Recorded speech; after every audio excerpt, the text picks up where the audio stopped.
Mais Rodrigo, moi, je pense qu'il faut qu'on ouvre son dossier. Parce que ce mec-là, quand il marque et quand il fait des passes décisives, tout le monde l'encense, tout le monde dit c'est le meilleur. Ouais, s'il jouait à gauche, il aurait été bien plus fort que Vinicius. Oui, c'est un prodige, nanana, c'est le nouveau Pelé, tout ça et tout, nanana. Mais quand il a un creux de 3 4 mois à pas mettre de but, à pas mettre de passes décisives, il passe à la trappe en fait. Il passe à la trappe et le seul truc qu'on va faire c'est quoi? C'est taper sur Mbappé et taper sur Vinicius. Salut les fumiers, j'espère que vous allez bien aujourd'hui. Retour à la réalité parce qu'il y a beaucoup de gens qui ont cru, mais moi je n'y ai pas cru. Non, non, non. Défaite du Real Madrid 2-1 face à cette équipe d'Arsenal. Match retour de la Ligue des Champions. Et oui, bon, pour toutes les personnes qui ont cru, bah là, vous redescendez sur terre, vous avez vu la Vierge, je suis obligé de vous le dire, vous êtes vraiment des fous malades. C'était téléphoné, c'était sûr et assuré que ce Real Madrid-là n'allait jamais faire cette remontada historique. Selon moi, c'était carrément normal. Mais bon, de toute façon, on va parler vraiment de ce match-là et de beaucoup, beaucoup de choses qui m'ont déplu. N'hésitez pas surtout à vous abonner, c'est super important les amis, à me laisser un petit like. Pas de transition, on va parler tout de suite de ce match-là. Vraiment les amis, que dire que oui, le Real Madrid est sorti de la Ligue des Champions en quart de finale. C'est normal, cette équipe du Real est tout simplement catastrophique et c'est vraiment...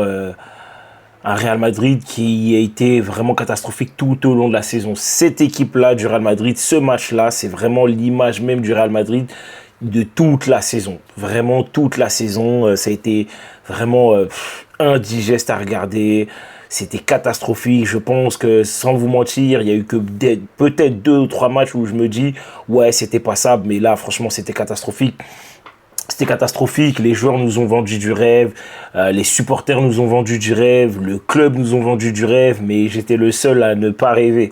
J'étais le seul à être réaliste et à dire les gars, doucement, calmez-vous. Non, non. Parce que il faut savoir une chose, une équipe du Real Madrid qui effectue une remontada, c'est une équipe du Real Madrid qui est vraiment fort, qui est vraiment forte et qui maîtrise son adversaire. Parce qu'on a déjà perdu des matchs et ensuite, on a pu remonter tout simplement. Mais pourquoi? Parce qu'en fait, tu avais une équipe qui maîtrisait son jeu tout simplement, qui vraiment, en tout point, tu savais qu'il pouvait faire mal à tout moment. Et cette saison, à aucun moment, tu as senti une équipe du Real Madrid en maîtrise de son jeu, de son football tout simplement. Hormis contre Manchester City et encore 1 ou 2 matchs, je me rappelle plus trop quand on a eu des moments où on s'est dit ah ouais ok cette équipe du Real Madrid là elle a proposé quelque chose d'intéressant, mais là rien du tout et c'est dommage parce qu'effectivement on va pas se mentir, le Real Madrid a essayé de pousser pendant les 30 premières minutes, on a vu une équipe pousser, on a vu une équipe essayer de proposer, on a vu une équipe essayer de presser, mais en fait elle pressait dans le vide et encore pire, quand cette équipe du Real Madrid-là avait le ballon, mais il n'y avait rien, c'était le néant dans le jeu en fait. C'était le néant dans le jeu, mais pourquoi c'est le néant dans le jeu? Posez-vous la bonne question, parce que vous avez un coach qui ne travaille pas les circuits préférentiels. C'est quelque chose que je répète tout le temps. Un coach qui veut laisser de la liberté à ses attaquants, c'est bien, il n'y a aucun problème. Mais sauf que quand tu tombes face à des adversaires qui vraiment sont très huilés défensivement, qu'est-ce que tu fais? Qu'est-ce que tu vas mettre en place justement pour casser ce plafond de verre? Parce qu'à partir du moment où toi, où ton attaque en tout cas, quand tu leur laisses la liberté, elle arrive au plafond de verre, il faut être capable de casser ce plafond de verre. Et c'est là où en fait la mise en place d'un jeu pour déstabiliser l'adversaire, et ben là elle compte. Il faut savoir que dans le football, les amis, c'est un rapport de force. Le football, c'est tout simplement un rapport de force. Si toi, tu ne fais pas en sorte de mettre en difficulté ton adversaire, bah, c'est mort. C'est mort, tout simplement. Tu presses pendant 30 minutes, tu as le ballon, mais l'utilisation du ballon est mal utilisée. Mais pourquoi? Parce qu'en fait, tout simplement, ça se voit que c'est pas travaillé à l'entraînement. Ça se voit que tu ne sais pas quoi faire du ballon. On voit que les déplacements et les mouvements ne sont pas coordonnés, ne sont pas bien travaillés tout simplement à l'entraînement. Et tout simplement, tu as vu une équipe d'Arsenal, tout simplement, à chaque fois, jouer en contre, et à chaque fois, la plupart du temps, du moins, bon, allez, peut-être que j'abuse, mais en tout cas, en première mi-temps, quand elle est attaquée, c'était comment dire, c'était assez dangereux pour pas dire ouais c'était une dinguerie, mais c'était assez dangereux, ça suffisait tout simplement à te déstabiliser, en tout cas sur un plan défensif. Saka, il a vraiment fait transpirer David Alaba. Alors certes, on sait que c'est pas le David Alaba des grands jours, on sait que c'est un David Alaba qui est revenu il y a très peu de temps, on sait que c'est un David Alaba physiquement qui n'est pas au point, mais on voit qu'il a proposé certaines choses, en tout cas du moins sur le côté de Alaba. On a vu aussi Martinelli par moment déborder Lucas Vazquez, pas énormément, mais on l'a vu déborder Lucas Vazquez. Et même en parlant de ça, de Lucas Vazquez, je suis désolé, comment Carlo Ancelotti peut te pondre une composition pareille? Je suis désolé, comment il peut te pondre une composition pareille? C'est n'importe quoi. Je vous la fais juste ici, les amis, la composition. Comment il peut mettre arrière droit Lucas Vazquez, Asensio, Rudiger, David Alaba, milieu de terrain, Tchouaméni, Bellingham avec Valverde, excusez-moi, wow, j'ai bugué très longtemps avec l'attaque qu'on connaît déjà. Pourquoi le coach te pond une compo pareille? Je ne comprends pas. Enfin, ce que je comprends pas, en fait, c'est surtout pourquoi, en fait, tu fais ça, en fait. Je comprends dans le sens où, en fait, tu veux dominer le milieu de terrain adverse, il n'y a aucun problème. Mais sauf que tu sais très bien que sur les côtés, ça va faire mal. Du moins, du côté de Lucas Vazquez. Lucas Vazquez, c'est un défenseur, en tout cas, un latéral droit, qui n'est pas latéral droit de métier, qui ne sait pas défendre. C'est un joueur qui ne sait pas défendre. Moi, franchement, réellement, je vous le dis, j'aurais joué un 4-4-2. J'aurais joué un 4-4-2. Arrière droit, j'aurais mis Valverde. Et au milieu de terrain, j'aurais mis Tchouaméni, Bellingham, Brahim Diaz. Et je vais vous expliquer pourquoi j'aurais mis Brahim Diaz. Et j'aurais mis Dani Ceballos. J'aurais mis tout simplement Dani Ceballos. Double pivot, moi j'aurais mis Bellingham, Tchouaméni et un cran devant, un peu écarté légèrement. J'aurais mis Brahim Diaz avec Dani Ceballos, tout simplement. Dani Ceballos dans la création de jeu, c'est-à-dire pour gérer le tempo, tout ça et tout.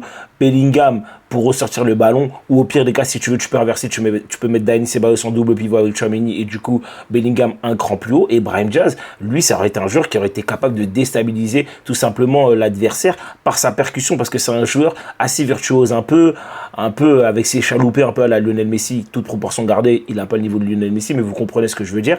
Et c'est un joueur qui peut déstabiliser l'adversaire. C'est un joueur qui peut éliminer un joueur, deux joueurs. C'est un joueur qui a une création de jeu un peu dans son style, en fait.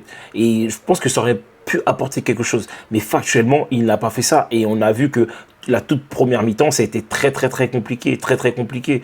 Vraiment, ça a été dur. Ça a été dur factuellement. Et en deuxième mi-temps, ça a été pareil. Deuxième mi-temps, tu as, on va dire, fait certaines choses qui auraient pu sûrement t'aider à marquer des buts, mais c'était pas assez. Alors oui, factuellement, déjà, on concède un penalty en première mi-temps, il la met pas, il n'y a aucun problème.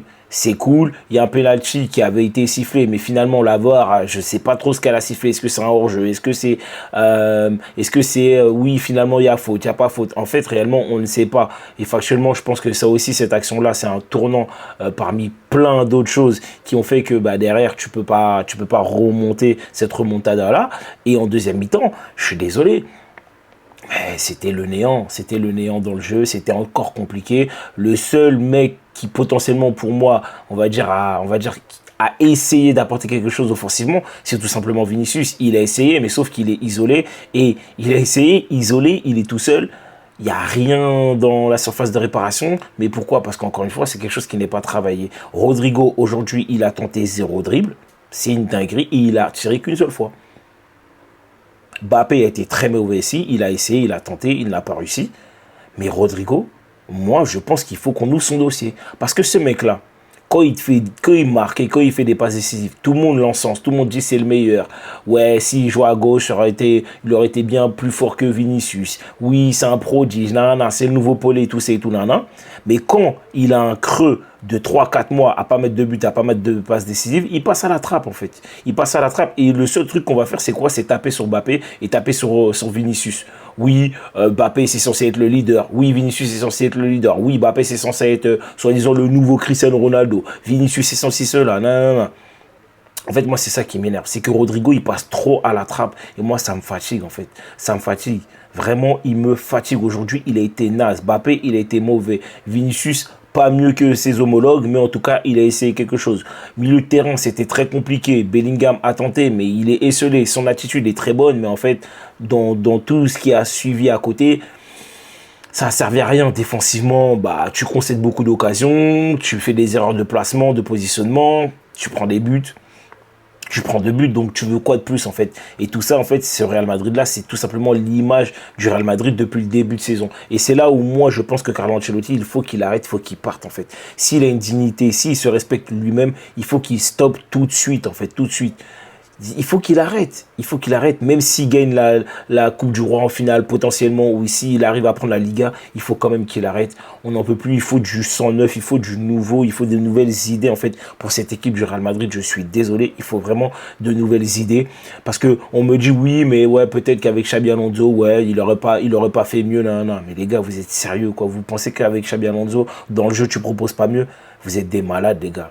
Réveillez-vous. Dans le jeu, tu peux proposer mieux. Je ne dis pas que tu vas gagner des trophées, mais dans le jeu, tu verras toujours mieux que ce que tu vois là actuellement. Parce qu'aujourd'hui, là, tu vois rien du tout, en fait.